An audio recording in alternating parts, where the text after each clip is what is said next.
नमस्कार दोस्तों, एक बार फिर से स्वागत है आप सभी का अतुल्य आर्यस के इस डिजिटल प्लेटफॉर्म पर। राजस्थान जिला दर्शन की कड़ी में आज हम पढ़ने वाले हैं जयपुर संभाग के एक और जिले के विषय में, जिसका नाम है कोटपुतली बहरोड। तो दोस्तों, कोटपुतली बहरोड जिले की अगर हम बात करें, सबसे पहले हम ये देखें कि इसकी स्थापना कब हुई।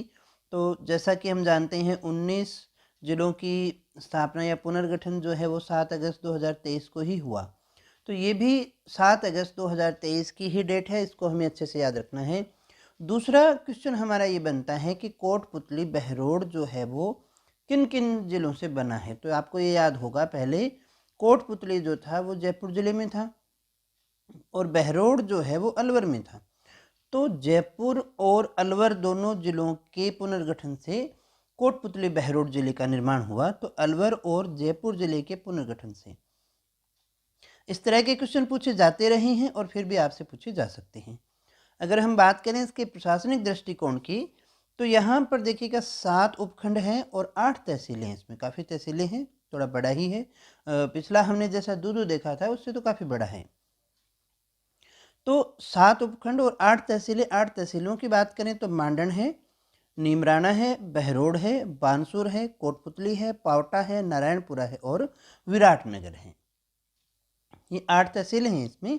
अगर हम बात करें कि इसकी सीमाएं किस किस के साथ में लगती हैं, तो 4 जिलों से इसकी सीमाएं लगती हैं। कौन कौन से हुए? एक नीमका थाना, जयपुर ग्रामीण, अलवर और खेरथल। देखिएगा, नीमका थाना से इसकी सीमा लगती है, अलवर से लगती है, जयपुर ग्रामीण से और खेरथल से। इसके अलावा एक राज्य हरियाणा की भी सीमा इसके साथ में लगती है। तो इस प्रकार से हम कह सकते हैं कि कोटपुतली बहरोड ऐसा जिला है जो अंतर्राज्यीय सीमा भी बनाता है, अंतर राज्यीय सीमा भी बनाता है।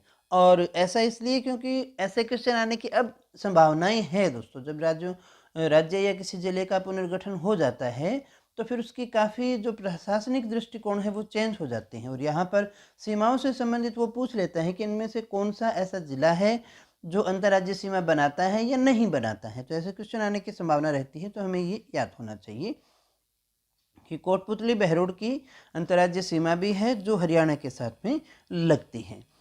कोटपुतली बहरोड की अंतर्राज्यीय सीमा हरियाणा के रेवाड़ी और महेंद्रगढ़ जिले से लगती है। अगर हम राष्ट्रीय राजमार्ग की बात करें तो 3 राजमार्ग इसमें से गुजरते हैं, NH48, 148B और 248A।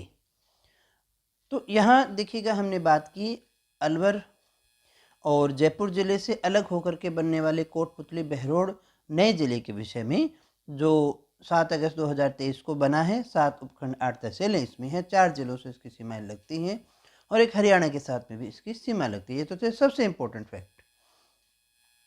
इसके अलावा हम और उन फैक्ट्स की भी बात कर लें, कोई ऐतिहासिक है या कोई फैक्ट्री लगी हुई है, औद्योगिक है या किसी अन्य प्रकार से भी, सांस्कृतिक दृष्टिकोण से भी कोई इंपॉर्टेंट चीज़ है, धार्मिक दृष्टि से भी हो सकती है। हम बात करें अल्ट्राटेक सीमेंट की, तो काफ़ी बड़ी कंपनी है ये अल्ट्राटेक सीमेंट। इसका एक कारखाना कहाँ है? कोटपुतली में लगा हुआ है। अब नीमराना औद्योगिक क्षेत्र के लिए बहुत ज़्यादा इम्पोर्टेंट है, अलवर से ही आता था। अलवर में काफ़ी फैक्ट्रीज वगैरह लगी हुई है, तो औद्योगिक दृष्टिकोण से अलवर बहुत इम्पोर्टेंट है। तो यहाँ राज्य का तीसरा निर्यात संवर्धन औद्योगिक पार्क लगाया गया है। कहाँ पर? नीमराना में। इसके अलावा यहाँ पर देखिएगा, जापानी जोन भी है, कोरियाई जोन भी है, ये हमें याद रखना है। नीमराना में जो राठ क्षेत्र है, वहाँ पर एक किला भी बना हुआ है पुराना, 14वीं शताब्दी का। तो नीमराना से संबंधित अगर हम कहें तो ये 4 बातें आपको याद रखनी है। एक तो राज्य का तीसरा निर्यात संवर्धन औद्योगिक पार्क नीमराना में है, एक जापानी जोन है और एक कोरियाई जोन यहाँ पर है, और एक राठ क्षेत्र जो है यहाँ का जाना जाता है। अब देखिए, नीमूचना ऐतिहासिक दृष्टिकोण से बहुत ज़्यादा इम्पोर्टेंट है। बानसूर में यहाँ पर नीमूचना कांड हुआ था। ये किसान आंदोलन के समय, जब हम वो पढ़ेंगे तब हम उसको देखेंगे, लेकिन आपको ये याद रखना चाहिए नीमूचना कहाँ है, बानसूर में है, और कौन से ज़िले में रह गया, तो कोटपुतली बहरोड जिले में रह गया। 14 मई 1925 को यहाँ हुआ था ये कांड, जिसे महात्मा गांधी ने जलियांवाला बाग कांड के नाम से जो है संज्ञा दी थी। इसके बाद में ऐतिहासिक दृष्टिकोण से एक और स्थान हमारा बेराट जो है वो काफ़ी इंपॉर्टेंट रह जाता है। बेराट यानी कि विराटनगर पुराना नाम है, और विराटनगर किस लिए जाना जाता है? तो विराटनगर जो प्राचीन काल में जनपद हुआ करते थे, उन्हीं में से 16 जनपद में से एक जनपद था हमारा मत्स्य जनपद, और उस मत्स्य जनपद की राजधानी हुआ करती थी विराटनगर। इसके अलावा इसका संबंध जो है वो महाभारत से भी रहा है और मौर्यकालीन सभ्यता से भी रहा हुआ है दोस्तों। तो यहाँ हमें मौर्यकालीन सभ्यता के अवशेष मिलते हैं बाबरू और बैराठ के अंदर। बाणगंगा नदी जो है उसका उद्गम भी यहीं से होता है। तो बैराठ काफ़ी ज़्यादा इंपॉर्टेंट रह गया मत्स्य जनपद की राजधानी के रूप में। मौर्यकालीन सभ्यता के अवशेष यहाँ मिले और बाणगंगा नदी का उद्गम होता है।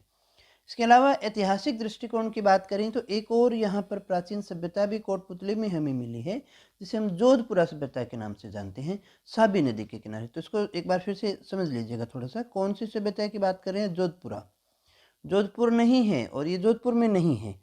ये कहाँ है, कौन से स्थान पर रह गई? हमारी कोटपुतली में रह गई। और कौन सी नदी के किनारे? साबी नदी के किनारे, ये याद रखिएगा। सबसे बड़ा दूध का पैकिंग स्टेशन भी कहाँ है? कोटपुतली। और कोटपुतली कहाँ है? कोटपुतली भैरोड जिले में। यहाँ पहाड़ियाँ हैं, पहाड़ियों यानी फिजिकल कंपोनेंट की बात करें, टोपोग्राफी की बात करें तो यहाँ पर दो है, बैराठ की पहाड़ियाँ हैं और बिजक की पहाड़ियाँ। आपसे पूछा जाए बैराठ की पहाड़ियाँ कौन से ज़िले में है, तो कोटपुतली बहरोड ज़िले में है। और बिजक की पहाड़ियाँ कहाँ हैं? कोटपुतली बहरोड ज़िले में है। ये पुरानी सभ्यताओं के लिए भी जाना जाता है। धार्मिक दृष्टिकोण से देखें तो यहाँ पर एक मंदिर आ गया, कौन सी माता का? जिलानी माता का मंदिर, याद रखिएगा, काफ़ी इंपॉर्टेंट रह गया ये भी। जिलानी माता का मंदिर कहाँ है? बहरोड में है। इसके अलावा हम बात करें कोई पत्थर वगैरह, कोई स्टोन, कोई खनिज निकलता है तो सलेटी पत्थर यहाँ से निकलता है। कहाँ? नीमराणा में और जखराना में, दोनों ही स्थानों पर सलेटी पत्थर यहाँ निकलता है।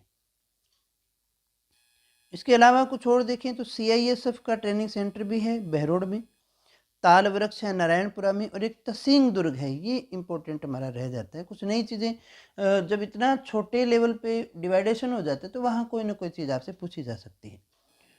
तो दोस्तों ज़्यादा कुछ इसमें था नहीं, कोटपुतली बहरोड ज़िले में इतनी ही इंपॉर्टेंट चीज़ें थी। और परीक्षा की दृष्टि से तो वैसे हमने देख लिया है सारा कुछ, एक बार फिर से मैं आपको दोहरा देता हूँ। 7 अगस्त 2023 को अलवर और जयपुर जिले के पुनर्गठन से एक नए जिले का निर्माण होता है, जिसका नाम होता है कोटपुतली बहरोड। इस कोटपुतली बहरोड जिले के अंदर 8 तहसीलें हैं और 7 उपखंड हैं। इसकी सीमा 4 जिलों से लगती है, नीमका थाना, जयपुर ग्रामीण, अलवर और खैरथल। जयपुर ग्रामीण, अलवर, खैरथल हरियाणा राज्य से भी लगती है और नीमका थाना से भी लगती है। 8 तहसीलें याद रखें: मांडन, नीमराणा, बहरोड, बानसूर, नारायणपुरा, विराटनगर, पावटा, कोटपुतली और बहरोड। अंतर्राज्यीय सीमा की बात करें तो हरियाणा से रेवाड़ी और महेंद्रगढ़ के साथ में लगती है। यहाँ पर से 3 नेशनल हाईवे भी गुजरते हैं, ये याद रख लीजिएगा।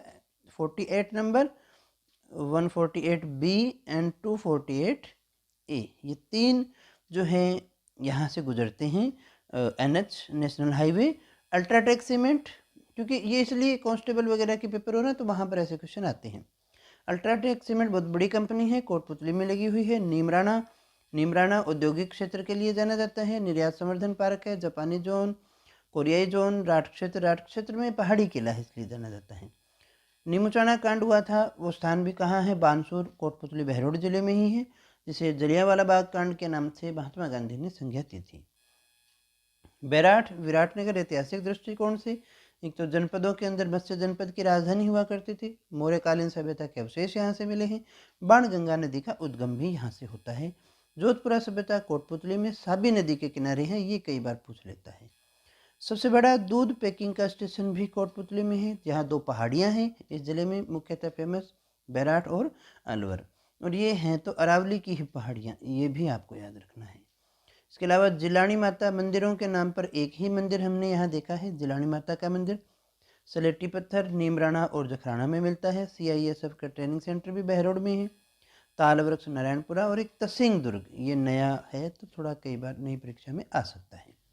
तो दोस्तों ये था हमारा कोटपुतली बहरोड जिला। पूरे अच्छे से हमने सभी इंपॉर्टेंट हम फैक्ट जो थे वो डिस्कस कर लिए हैं। मुझे उम्मीद है आपने काफ़ी कुछ सीखा होगा। सच में सीखा है? क्लास कैसी लग रही है तो उसके बारे में आप मुझे कमेंट करके ज़रूर बताइएगा, ताकि आगे मुझे हेल्प मिले। और आपके कमेंट्स ही मेरे लिए एनर्जी बूस्टर का काम करते हैं। तो आज के लिए इतना ही, कल फिर मिलते हैं एक नए ज़िले के साथ, उस ज़िले की नई जानकारियों के साथ। तब तक यूँ ही बने रहें हमारे साथ, और दोस्तों वीडियो शेयर ज़रूर कीजिएगा, लाइक ज़रूर कीजिएगा। तो मिलते हैं कल फिर एक नए ज़िले के साथ, तब तक यूँ ही बने रहें हमारे साथ। Thank you very much.